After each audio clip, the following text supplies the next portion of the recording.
High মাদ্রাসা exclusive চ্যানেলে তোমাদের স্বাগত জানাই। তোমরা যারা এইবার একাদশ শ্রেণীর ফার্স্ট সেমিস্টার পরীক্ষা দিবে, তোমরা জানো তোমাদের পরীক্ষা কিন্তু ওএমআর শিটে হবে। এবার ওএমআর শিটটা কেমন হবে সেটা তোমাদের দেখাবো, কি কি ফিল করতে হবে সেটাও তোমাদের দেখাবো। তার আগে এই ওএমআর শিটটা কিন্তু প্রকাশ করেছে West Bengal Council of Higher Secondary Education. তার আগে আমরা দেখে নেব ওএমআর শিট ফিল করার আগে কাউন্সিল কি কি নিয়মাবলী উল্লেখ করেছে। এখানে আমরা যদি দেখি কাউন্সিলের প্রকাশিত যে নিয়মাবলীর বুকলেটটা দেওয়া হয়েছে, সেখানে লেখা হয়েছে পরীক্ষার্থীকে ওএমআর পূরণ করার জন্য কেবলমাত্র নীল বা কালো রঙের বল পেন ব্যবহার করতে হবে। একটা জিনিস তোমরা লক্ষ্য রাখবে, যেন তোমাদের কাছে যে কলমটা হয় সেটা নীল বা কালো হয়। তবে আমার পার্সোনাল ওপিনিয়ন, তোমরা যদি কালো বল পেন ব্যবহার করো এটা কিন্তু তোমাদের জন্য খুব ভালো হবে। ওএমআর উত্তরপত্রে 1 থেকে 6 এবং 9 সবকটি পূরণ করবে। এবার কোথায় কী আছে তোমাদের আমি দেখিয়ে দেব।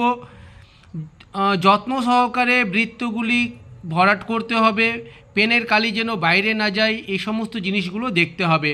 এখানে একটা উদাহরণ দেওয়া হয়েছে, মনে করো যদি কোনো প্রশ্নের উত্তর বি হয় তাহলে ঠিক হবে সম্পূর্ণ ভরাট করাটা, যদি ক্রস করো সেটাও ভুল হবে, যদি টিক দাও সেটাও ভুল হবে, যদি অল্প করে রেখে দাও সেটাও ভুল হবে, আর যদি তোমরা 2 জায়গায় টিক দাও, 2 জায়গায় যদি ভরাট করো এটাও কিন্তু ভুল হবে। এবার আরেকটা জিনিস জানার বিষয়, প্রতিটি প্রশ্নের সঠিক উত্তরের জন্য 1 নম্বর, ভুল উত্তরের জন্য কোনো নম্বর কাটা হবে না। যদি সঠিক উত্তর দিতে পারো তাহলে 1 পাবে, কিন্তু ভুল হলে কোনো নাম্বার কাটা হবে না। তোমাদের উত্তরপত্র ভাঁজ করা যাবে না বা ক্ষতি করা যাবে না, কারণ তোমাদেরকে একটাই উত্তরপত্র দেওয়া হবে। তাই ভরাট করার আগে তোমরা অবশ্যই খুব গুরুত্ব দিয়ে দেখবে তোমরা কিভাবে ভরাট করছো, ঠিক আছে। এবার মনে করো আরেকটা জিনিস এখানে উল্লেখ করা হয়েছে, সেটা হলো মনে করো তোমাদের ওএমআর শিটে তো 40টা অ্যান্সার দেওয়ার জায়গা আছে, দেখা যাচ্ছে তোমাদের অ্যান্সার দিতে হচ্ছে 30টা, তাহলে 1 থেকে 30-এর অ্যান্সার দেবে, বাকিগুলো ফাঁকাই রেখে দেবে। চলো এবার আমরা তোমাদের আলোচনা করি ওএমআর শিটটা নিয়ে। দেখো প্রথমেই লেখা আছে রেজিস্ট্রেশন নাম্বার। মনে করো তোমার রেজিস্ট্রেশন নাম্বার 136235172 তোমরা এটাকে কীভাবে ফিল করবে? তোমরা কিন্তু প্রথমেই প্রত্যেকটা ঘরে একটা করে টিক দিয়ে দেবে। এখানে যেরকম 1 আছে তো এখানে একটা ছোট্ট টিক দিয়ে দাও। কেন টিক দেবে পরে বুঝিয়ে দিব। এখানে 3-এ ছোট্ট টিক দাও, এখানে 6-এ ছোট্ট টিক দাও, এখানে 2-এ ছোট্ট টিক দাও, তারপর 3-এ টিক দাও, তারপর 5-এ টিক দাও, তারপরে 1-এ টিক দিবে, তারপরে 7-এ, তারপরে 2-এ, তারপরে 0-তে। এবার তোমরা দেখতে পাচ্ছ তো সবটাতে টিক দেওয়া হয়ে গেছে, মানে তোমাদের কোনো কিছু ছুটে যায়নি। যদি ছুটে যেত তাহলে তোমরা ঠিক করতে পারতে। এবার গোল করে ভরাট করো। কীভাবে ভরাট করবে দেখো, এইভাবে ভরাট করবে যেন বাইরেও না যায় আর সম্পূর্ণটাই ফিল হয়। ওকে, আমার কাছে কালো কলম না থাকার জন্য আমি কিন্তু নীল কলমে ভরাট করছি, তবে আমার পরামর্শ তোমরা কালো কলমে ভরাট করবে। তবে নীল কলমে ভরাট করলেও কোনো সমস্যা নেই, তো কালো কলমে ভরাট করাটা বেশি ভালো। দেখতে পাচ্ছ আমি সম্পূর্ণটা একদম ভরাট করে দিচ্ছি, কোথাও ফাঁকা রাখছি না।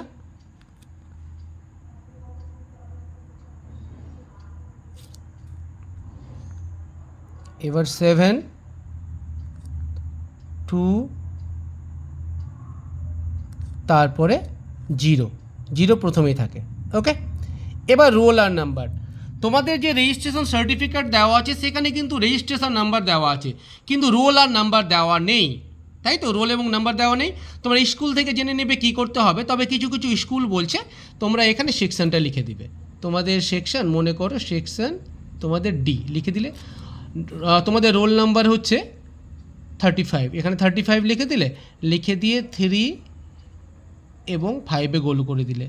এটা কিন্তু তোমাদের স্কুলের উপর ডিপেন্ড করবে। তোমাদের স্কুল যদি রোলে বসাতে বলে তোমরা রোলে বসাবে, নাম্বারে বসাতে বলে নাম্বারে বসাবে, যেহেতু তোমাদের অ্যাডমিটে বা রেজিস্ট্রেশন সার্টিফিকেটে রোল নাম্বারটা দেওয়া থাকবে না।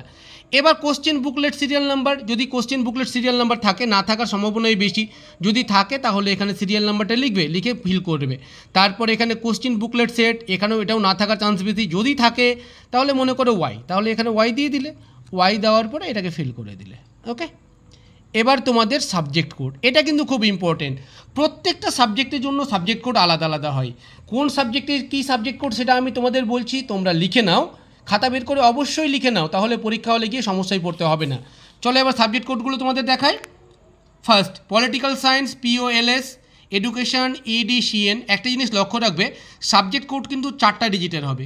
Nutrition NETN, journalism and mass communication JMCN, Sanskrit SNSK, Persian PRSN, Arabic ARBC, philosophy PHIL, sociology SOCG, economics ECON, history HIST, anthropology ANTH, psychology PSYC, mathematics MATH, agriculture AGRI, geography GEGR, human development and resource management HDRM, music MUSC, visual art VISA, health and physical education HPED, modern computer application COMA, environmental studies ENVS, applied artificial intelligence APAI, science of well being SOWB, Bangla B হবে BNGR, ইংরেজি হবে ENGB। ঠিক আছে, তাহলে এখানে subject code. মনে করো তুমি বাংলার পরীক্ষা, তুমি মনে করো পল সায়েন্সের পরীক্ষা দিচ্ছ, তাহলে এখানে লিখে দিলে POLS, দেওয়ার পরে প্রথমে P, এটাকে গোল করে ঘিরে নাও, তারপরে ওকে গোল করে ঘিরো, তারপরে এলকে গোল করে ঘিরো, তারপরে এসকে গোল করে ঘিরো। আরেকটা কথা, তোমরা অবশ্যই চ্যানেলটাকে সাবস্ক্রাইব করে নাও। দেখো এই চ্যানেলে প্রত্যেকটা সাবজেক্টের সাজেশান দেওয়া আছে, তোমরা সাজেশান পেয়ে যাবে। চ্যানেলটাকে অবশ্যই সাবস্ক্রাইব করে নেবে। এবার আসি ফুল সিগনেচারে। তোমাদের ফুল সিগনেচার দেওয়ার সময় অবশ্যই খেয়াল রাখবে প্রথম লেটারটা যেন বড় হাতের হয়। ঠিক আছে, মনে করো নাম পরিচয় গুপ্ত, PORICHAY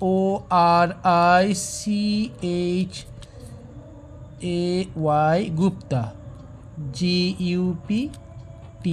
ওকে, এবার ইনভিজিলেটর সিগনেচার, এখানে যে টিচার থাকবে তিনি এখানে সিগনেচার করে দেবেন।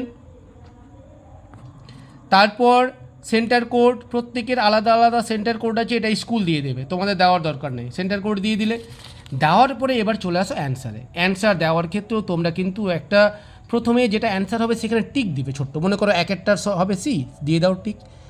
2-এরটা হবে A, 3-এরটা হবে C, 4-এরটা হবে B, দিয়ে দাও। দেওয়ার পরে এবার তোমার সব শেষে সম্পূর্ণ ফিল করবে। ওকে, যদি কোনো কিছু বুঝতে অসুবিধা হয় অবশ্যই কমেন্টে লিখো, আমি জানিয়ে দেবো তোমাদের। আর যদি কোনো সাবজেক্ট কোড জানতে হয় সেটাও জানিয়ে দেবো, কমেন্টে লিখো, আমি জানিয়ে দেবো। ভিডিও কেমন লাগলো? ভিডিও যদি ভালো লাগে অবশ্যই একটা লাইক করবে, তোমাদের একটা লাইক আমাদের খুব ভালো লাগে। আর বিভিন্ন সাবজেক্টের সাজেশান পেতে চ্যানেলটাকে সাবস্ক্রাইব করে রাখো। ধন্যবাদ।